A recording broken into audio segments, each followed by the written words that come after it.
Ang video namang ito ay nagmula sa bansang Japan, na kung saan ang ghost hunter na ito matapos mag-explore sa isang abandonadong bahay sa loob ng kagubatan, ay bigla na lamang may nahagip ang kamera nito ng isang nakakatakot at nakakakilabot na nilalang. Panoorin ninyong mabuti.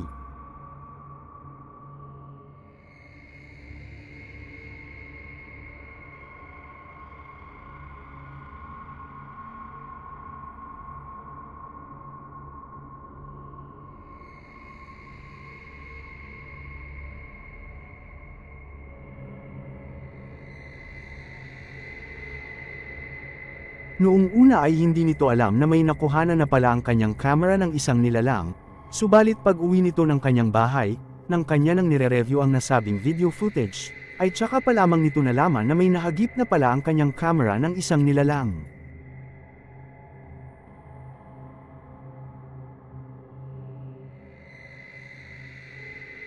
Matapos itong mag-viral ay agad itong inulan ng sari-saring komento.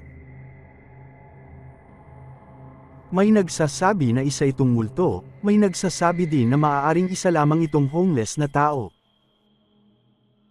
Naniniwala naman ang uploader na isa itong espiritu ng maaaring dating nakatira sa bahay na iyon.